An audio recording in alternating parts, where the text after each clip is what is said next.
Well, it's Tuesday, and you all know what that means.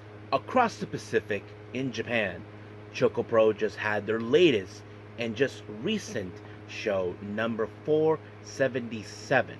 So basically, it's going to be a fun event featuring three matches: a singles match, tag team match, well, a trios match actually, and a three-way match. So I can't wait to see what happens. And of course, in NXT, as you know, we just entered the fallout after No Mercy, and now the showdown has begun between two different companies, NXT versus TNA. But the real question we ask ourselves, who will be in the battle lines for both sides? And of course, there was a bit of a twist that no one expected, especially in NXT. So we'll see how that rolls out. But first things first. Now, as you all know, MARIGOLD just wrapped up not too long ago with their annual round robin tournament, the Dream Star Grand Prix. Well, we're going to be reviewing the final 2 days of it, day 11 and day 12, which is in fact the finals of the tournament. And I can't wait to review it all from A to Z on that one. And then, of course, before we end this episode, we will conclude it with some news updates to give you guys updates on what's been happening in the world of wrestling, such as what events the promotions are throwing out, who's booked, what matches are set, including developments that are happening in the world of wrestling as we speak. So, let's get ready for another episode of Deleted Wrestle Zone.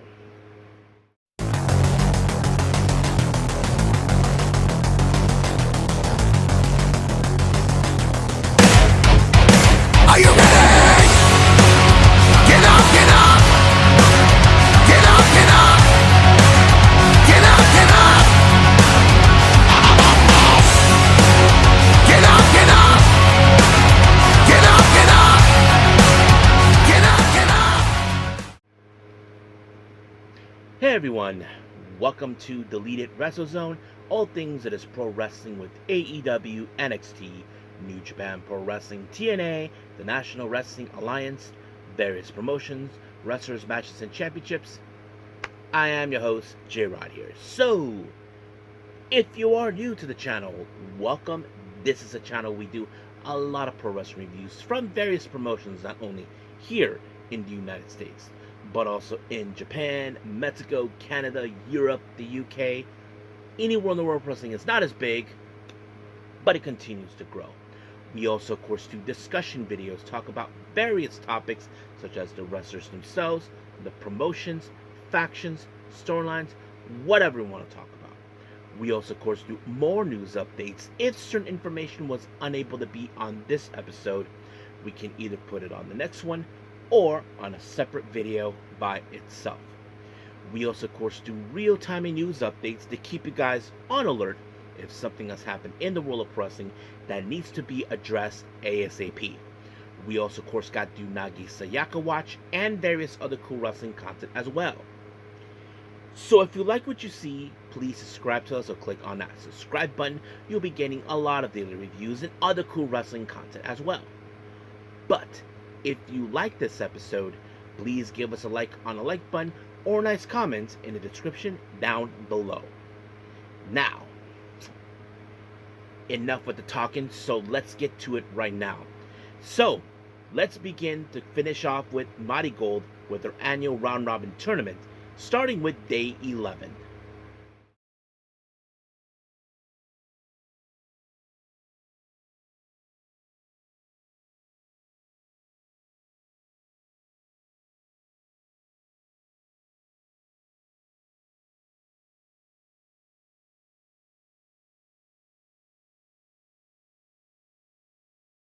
Okay, MARIGOLD, day 11 of the Dream Star Grand Prix. Now, this event happened on the 7th of September, and I kind of forgot where this event took place.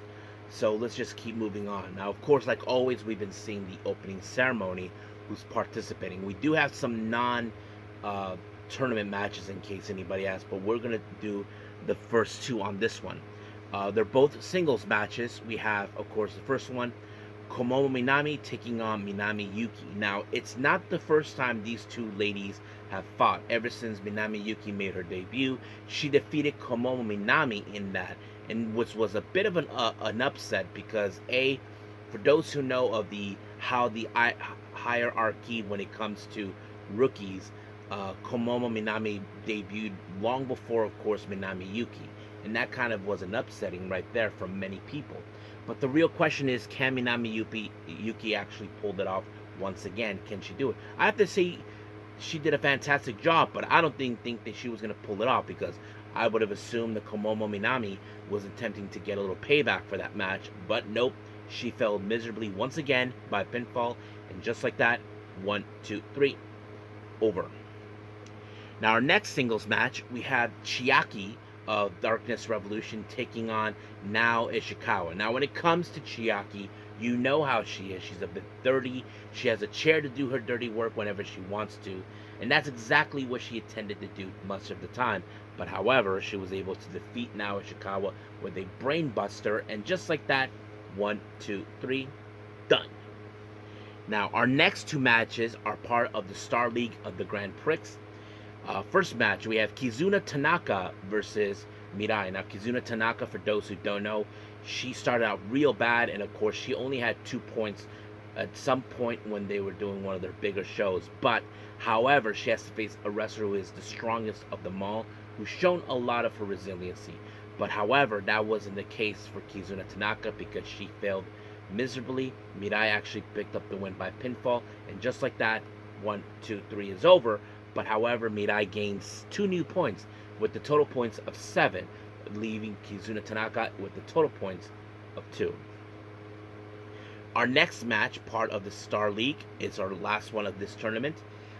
We have Chika Goto taking on Miku Ano. Now, these two ladies are no strangers with each other. For those who don't know, these two ladies originally came from At-Risk Girls, and that sets it up. Now, of course, Chika Goto, I have to say, she is a very impressive wrestler, but she has not reached the level like we have seen with Miku Ano. Many people often praise her. They give her high expectations. Some people even say she's a force to be reckoned with, and they're not wrong. I mean, she is the first ever inaugural United National Champion, and that's something, of course, we cannot forget, and that's something we know for a fact that most likely she could level up to the next level of her wrestling career, maybe possibly become the next world champion. But however, she has to face a wrestler she knows too well, but also a bit more taller than her. And of course, it's no secret what she would do. Now, of course, you would have assumed that Miku Ano would defeat her by using the Styles Clash. No, she tried a different type of technique, and this time it was a very familiarized one. If you are familiarized with many wrestlers who use this, we're talking about the Texas Cloverleaf, and just like that, Chika Goto had no choice but to give up, and it was over from there. Then this leave, of course, to Miku Ano with the total points of 9 after gaining 2 new points, leaving Chika Goto with the total points of 5. Now, our next two matches are non-tournament matches. The first one we have a trios match. We have Nagisa Tachibana, Hummingbird, and Mai Sakurai taking on Seri Yamaoka, Vittoria Yuzuki, and of course the icon of Yoshi Pro Wrestling, Mayu Iwatani. So of course there were some great instances of this match. Now, of course, I'm sure with Mai Sakurai, she would love nothing more to defeat Mayu Iwatani. Not for her belt, in case anybody asks. More like, how do I say this, that she will be the pinnacle of her career, saying, I defeated Mayu Iwatani. That's one of those things that many people would say. Like, you look at a wrestler who is already at the top of the mountain, despite the fact that she's not a world champion, even though we all know she's world champion material. That was one of the things we definitely would have saw with her. But, unfortunately, things didn't go well for her, because it was who was it? Victoria Yuzuki with the Victoria shooting onto Tachibana, and just like that, 1, 2, 3, done. Now, our main event, we have another 6-person trios match. We have Darkness Revolution, consisted of Rhea Seto, Misa Matsui, and Nagisa Tachibana They take on Yuki Yamazaki, Kyuki Omori, and our current MARIGOLD World Champion Utami Ayashida. Now, of course, it wouldn't take a genius if Darkness Revolution would have picked up a way to the pin Utami Ayashida in hopes they get an opportunity of the world title, which is something would be useful. However, a part of me would have thought that Utami Ashida and her team would have lost because of Yuka Yamazaki, who, as you know, has not yet picked up her big win just yet. Most likely she would, because she is the much recent rookie, that makes it more vulnerable for her. But that did not do any chances. Not to mention Nagisa Nozaki applied a chair shot in order to win, but it didn't do any well. But in the end, it was Utami Ashida that picked up the victory when she applied a German suplex onto Rhea Seto, and just like that, 1, 2, 3, done. So basically, Utami Ashida picked up the win for her team. It's completely over. So we're officially done with day 11 of MARIGOLD's Dream Star Grand Prix. So let's get to the finals of the Dream Star Grand Prix.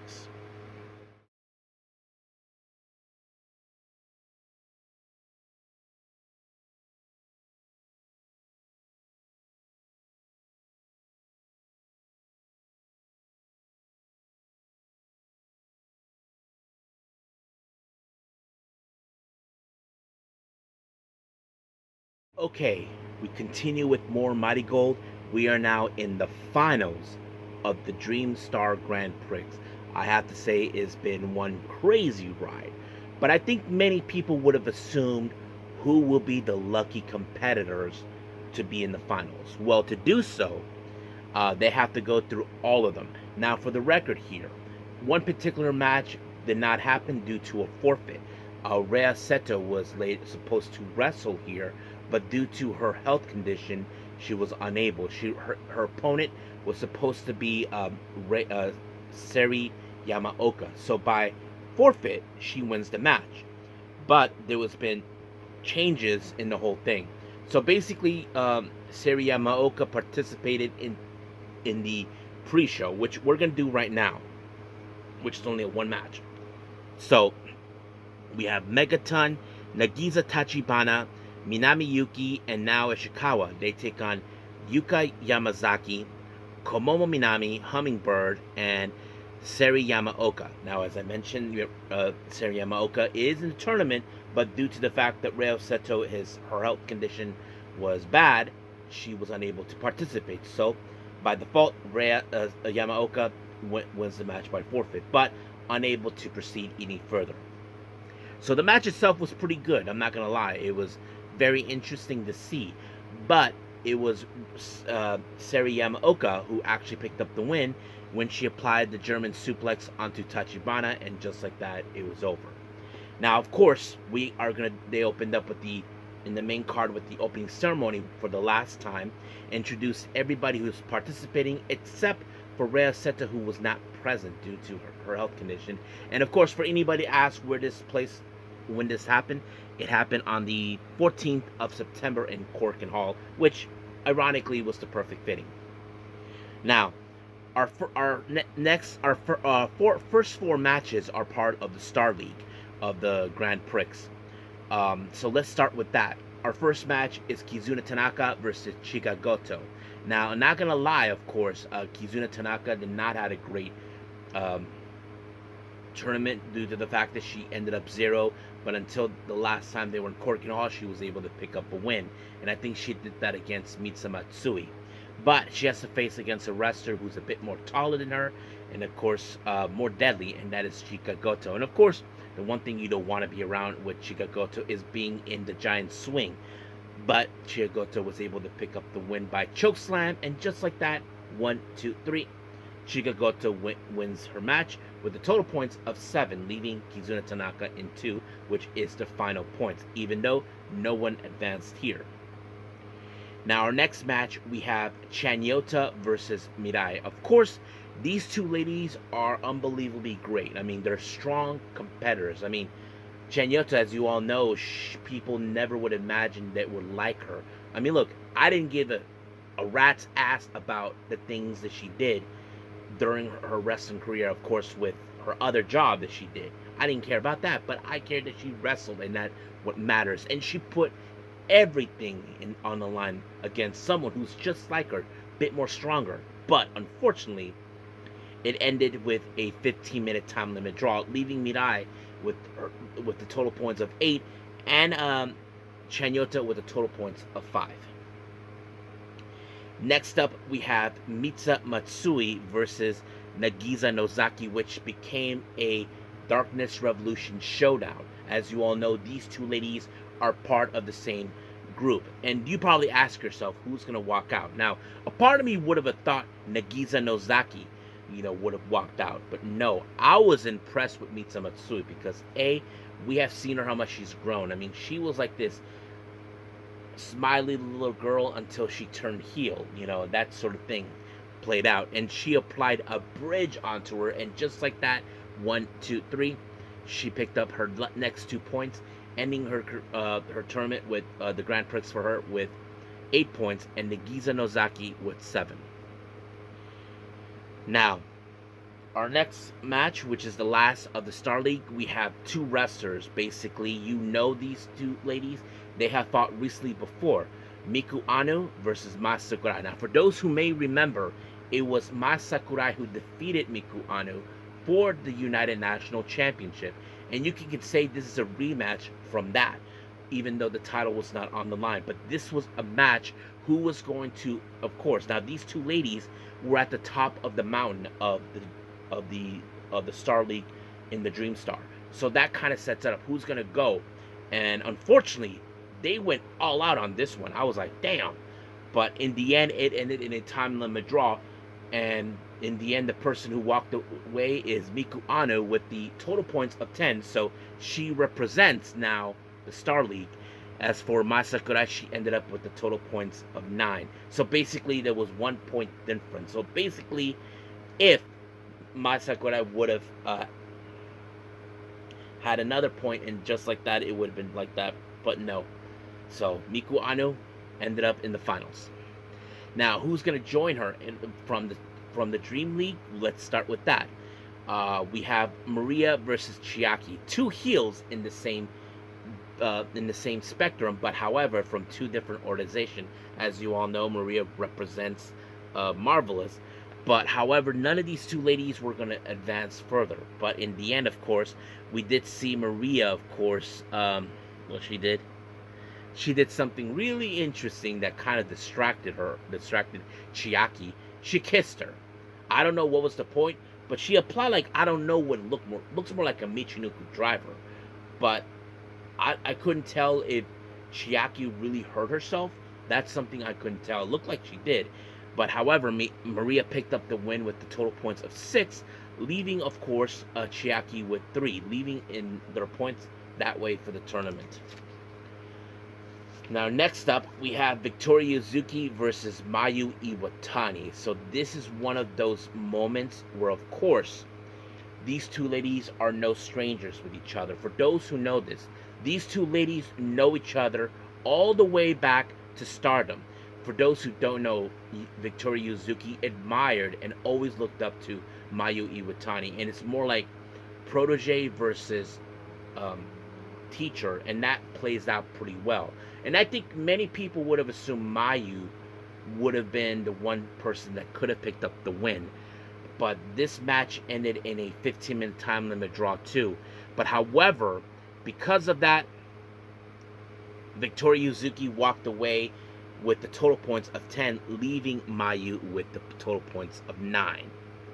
Now, here's a crucial part to this for many people. This match has an indication where, of course, if Utami Ishida wins, most likely she could go to the finals. But if she loses, that means Victoria Yuzuki is in.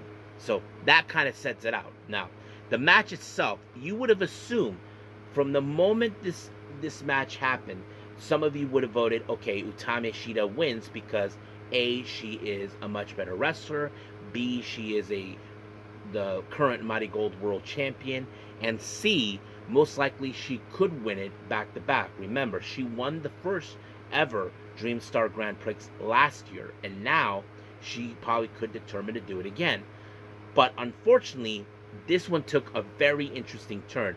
Kyuki Amari would have assumed, probably knew there was no way to defeat her. So the best way he did is by countout. Somehow, Kyuki Amari walked away with the win with the total points of 8, meaning that she finished it. But because of this loss, Utami Ishida did not advance. So by default, it's Victoria Yuzuki who ended up in the finals.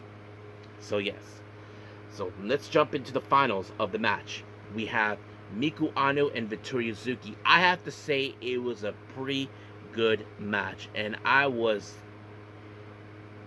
a bit more like, damn, this one went too well. Now, I'm sure many people would have assumed I could be a bit biased. Now, I cannot take away from Miku Ano what she is. I mean, I feel that she could be the next world champion. And of course, when it comes to Victoria Yuzuki, she is the future ace. But the person who walked out was Miku Ano, and I thought, damn, that was pretty fantastic. So that means she'll face Utami Ayashida for the MARIGOLD world title. So that's going to take place at another time. So I can't wait to that. And I can't remember how she defeated her, but it worked. So it was a pretty good tournament, I'm not going to lie. I have to say, I am very happy with the results. But we'll stay tuned more on when Miku Ano will challenge for the MARIGOLD World Championship. But as of right now, we are done. Let's move on with ChocoPro.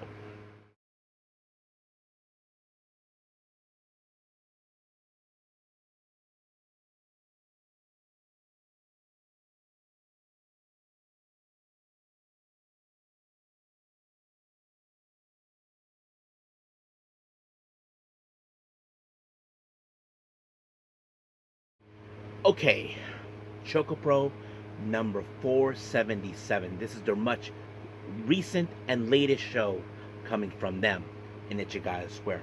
Now, as always, we had Balin Aki opening up the show, greeting the fans, and giving the info of the event. So let's begin with our first match. It's a three-way match. We have Hiroya Yawada versus Chiko Shikawa versus Rina Yamashita. So, of course, many of you would think, as you all know, Rina is the current Super Asian champion. However, if you guys probably figured out, if somehow one of the two ladies, either Hiroyi or Chi, were able to succeed in defeating Rina Yamashita, then possibly they can cash in an opportunity for the belt. But of course, Rina is no idiot. Now, she probably would have assumed that was the case that was going to take place. Unfortunately, she was very close of doing that, because I know she has challenged for this belt before, and that was against Mei Suga, but unsuccessfully was able to obtain it. So Rina Yamashita was able to defeat her by pinfall, and just like that, 1, 2, 3, done. Now, our next match, we have a 6-person tag match. We have Kaho Hiromi, Soi, and Miyatsuba teaming up against our one half of the Asian Dream Tag Team Champions, Sayaka. She teams up with the Best Bros, Mei Suga and Balin Aki. Now, of course, it's no secret when it comes to tag team cohesion. We have seen Miya and Soi are very capable tag team, but they're teaming with a girl who has a similar personality as Mei. But when it comes to Sayaka, Balin, and Mei, they do have some great experience. But remember, Mei and Balinaki are a very good and impressive and decorated tag team, because we know exactly what they're capable of. But the one thing that's always fun to watch is Mei and Kaho getting each other's faces by being all cute and all that. Because, of course, Mei is like the big sister to Kaho, and Kaho is trying to be like, I'm cuter than you, but I'm more funner than you, that sort of thing. But, of course, Mei as often, likes to make fun of her that she's a bit more shorter than her, but don't count on Kaho's shortness just yet.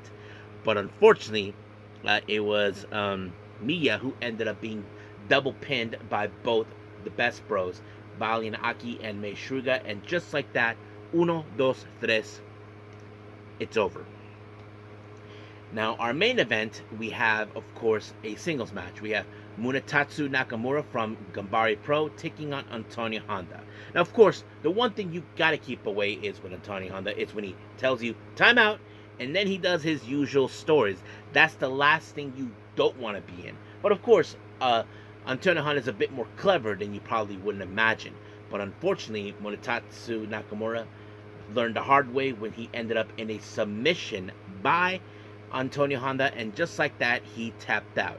Now, I don't know what happened in the post-match, but whatever, of course, Antonio Honda said to Nakamura, I'm sure is a bit of an encouragement for him. So we'll see what happens down the road.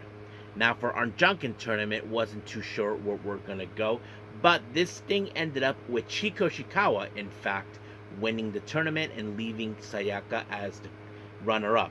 Now, the bigger news is something that no one expected. It was later foretold by, of course, by the general manager, Aoi Kizuki, that ChocoPro will collaborate with the Mystery. Oh, yes, that's right. Mystery Wrestling, Evil Uno, is heading to Japan to collaborate with ChocoPro. More like a ChocoPro versus Mystery Wrestling. So Evil Uno is involved. Now, I will have a separate news update regarding on that. So we'll talk about that at another time. So I can't wait to talk about that. So stay tuned for that. But as of right now, we are done with ChocoPro. Let's move on with our last and final review, NXT.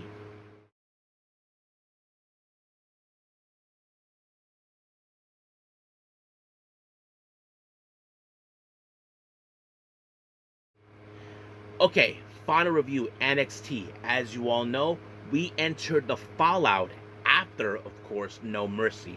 As you probably know, we have a crowning of a brand new NXT champion, and that is, of course, Absolute Ricky Saint. As you know, he is now the current NXT champion. But however, Jay-Z Jane, as you know, has a problem with him because he's an outsider. But Ava is trying to say, Jay-Z, I don't give a damn about your history, about what's going on, that he's an outsider. My problem is not this. It's TNA. Because Ava's trying to say, look, we were invaded last week. Put that aside and focus on NXT. And of course, Santino Marella shows up. Now, it's foretold that Ricky Saint is the captain for the men's NXT for the Survivor Series match. And of course, Jay-Z Jane has been declared as the team captain. But Santino Marella has already announced who are his captains. For the men's is, of course, Mike Santana. And the other for the women's, and this was the plot twist, Kelani Jordan. And Jay-Z Jane cannot believe that happened. So it's still, surprisingly, Kelani Jordan is the current TNA Knockouts World Champion, and she is the team captain, and no one expected this. But however, of course, Jay-Z Jane being the most opinionated person saying, Mike Santana's not even champion. True, but he is leading the charge in hopes to regain the TNA World title and return it back where it belongs. Now, in the back we did see Javon Evans bumping into Leon Slater. Now, as you all know, Javon Evans issued the challenge for the X Division Championship at Bound for Glory. And of course, they were talking about what a great match it's going to be. And then the calling decided like, oh, please. You guys are now being friends despite... But, however, it later turned out to be there's going to be a match between Leon Slater and Javon Evans taking on the calling. But, of course, Tatum Paxley had a surprise visit from Lyra Valkyria, which was very interesting to see. So, can't wait to see what happens after that.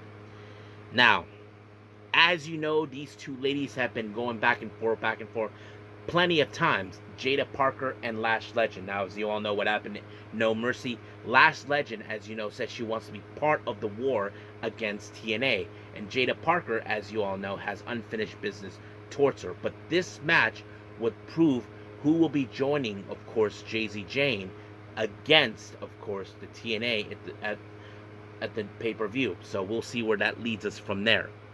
But, however, this match, you would have assumed that Lash Legend would have had it another again against her. But nope. Jada Parker applied the Hypnotic, and just like that, 1, 2, 3, it was over.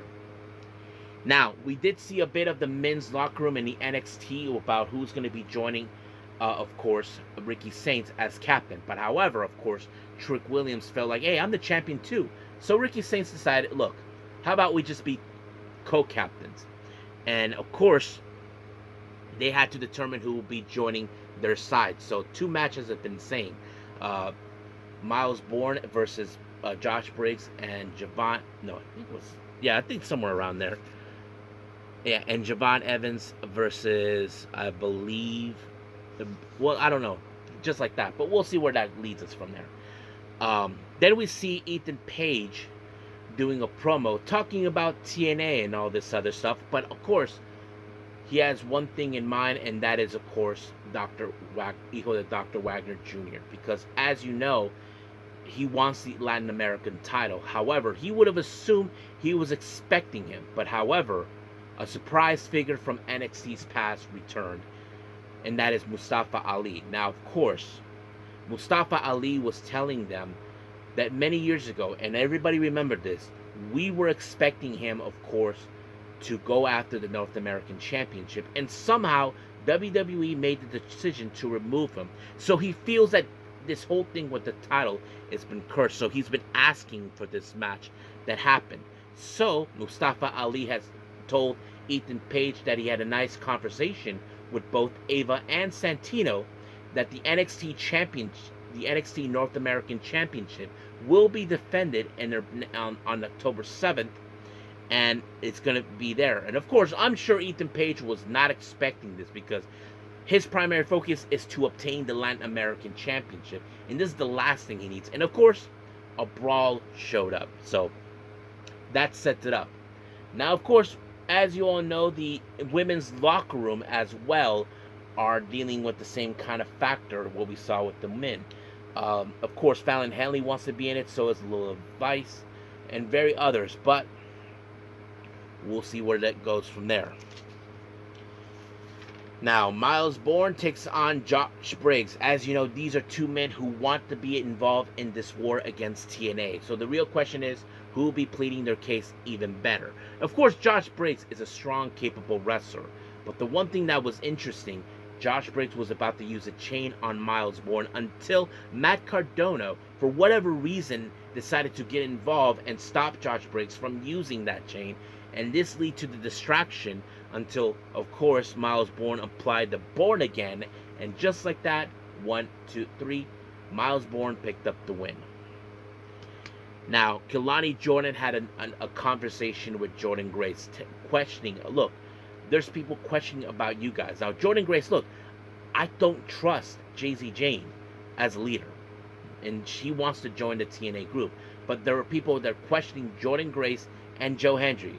And well, she called him Joe, but she didn't say his full name. You're talking about Joe Hendry? Say his name. And he just appeared out of nowhere. And it's the same thing. So basically, both Jordan Grace and Joe Hendry are being questioned about where their loyalty lies.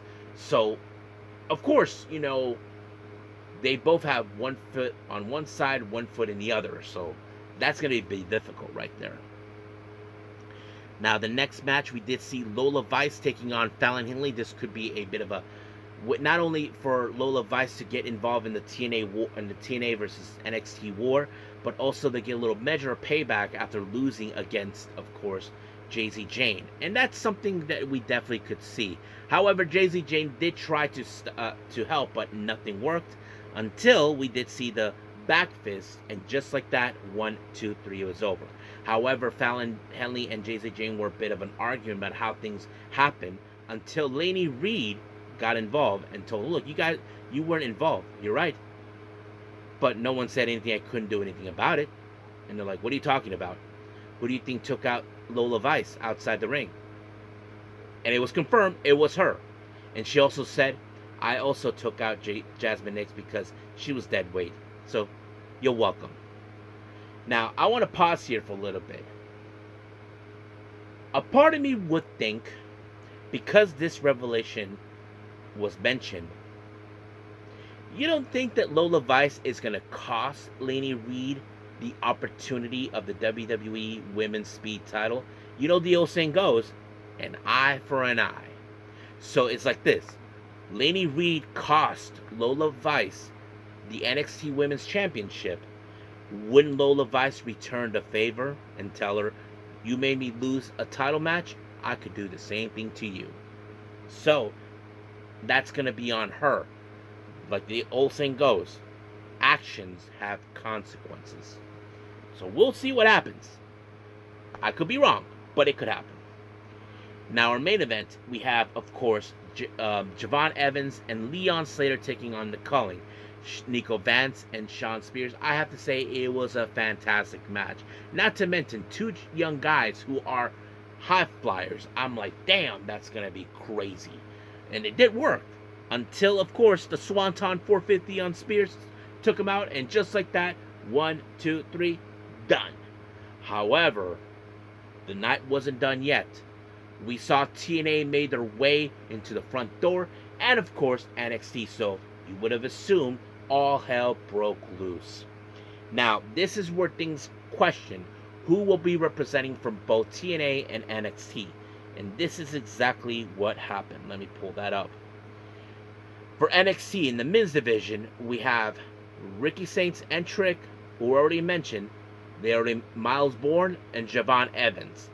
As for the men's in the TNA, we have Mike Santana, Moose, Frankie Kazarian, and Leon Slater. Yeah. For the women's on NXT, Jay-Z Jane, Jada Parker, Sol Ruka, and Lola Vice. As for the women's in TNA, Kalani Jordan, The Inspiration, Cassie Lee and Jessie McKay, and then finally Mara Sade. So that's who we have representing from both sides. So, and then of course, like any other event, all hell broke loose. So we'll see what happens next week. So until then, right now we are done. Let's move on to our news updates.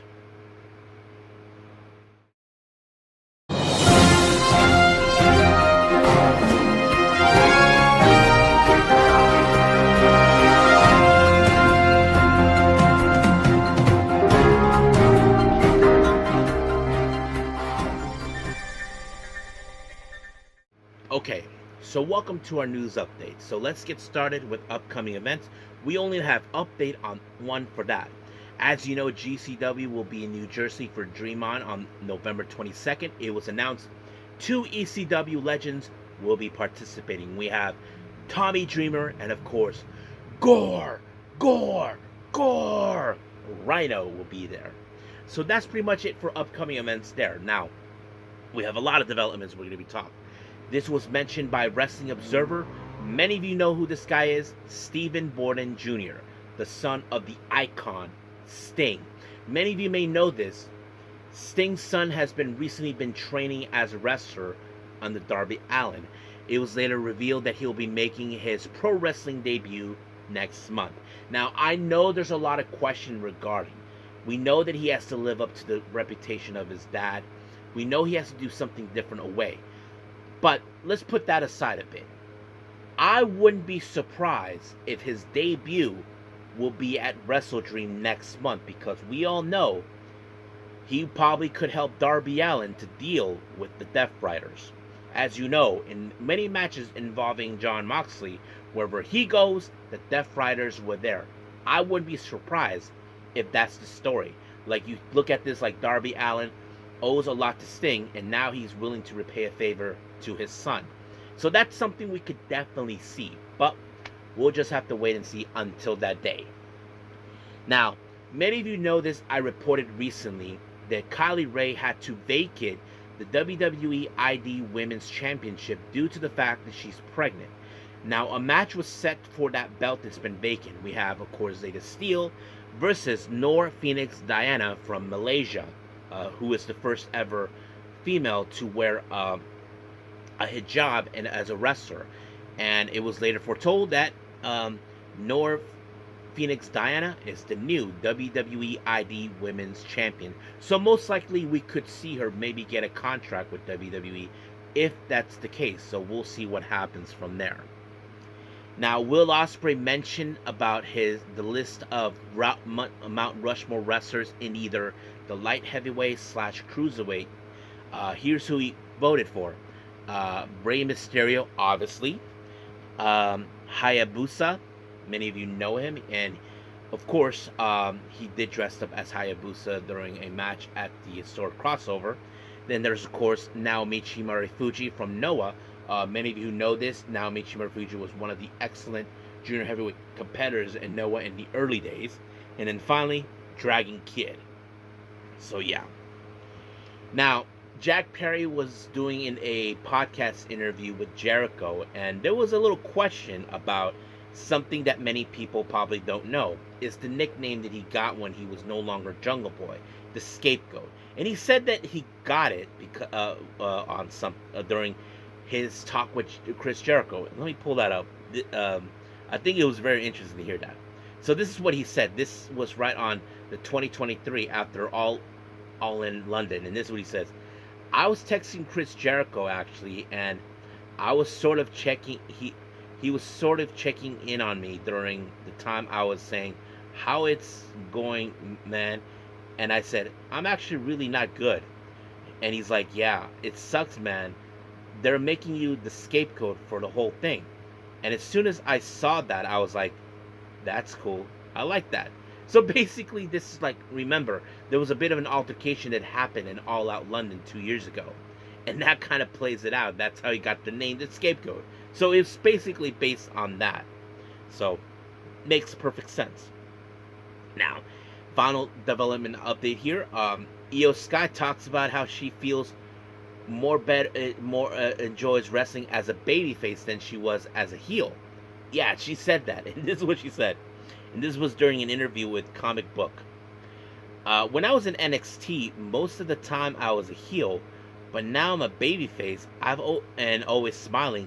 I'm pointing out my face and screaming like I'm much better enjoying this way to wrestling. As a heel, I have to keep like a grumpy face or scary face during the match. So I'm smiling as natural. So she feels more happier as a babyface than a heel. I mean, it all depends on how you portray it, and I think that's pretty important if you're a wrestler. What makes you feel like? Are you more a babyface or a heel? I know the Bucks mentioned they feel more comfortable as a heel, and that sort of thing. But yeah, that's how it is. But I'm glad to hear that she feels more happier as a babyface. So we'll see what happens down the road with her. So at the moment, we are done with our updates and everything else. Let's call it a day. Well, I hope everybody enjoys this episode. Coming up, we have WWE Evolve and AEW Dynamite. I can't wait to get everything done.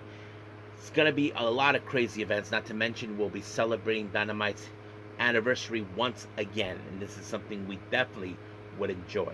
But as of right now, we'll end things here. Now, if there's any other reviews, I'll see what I can do from there.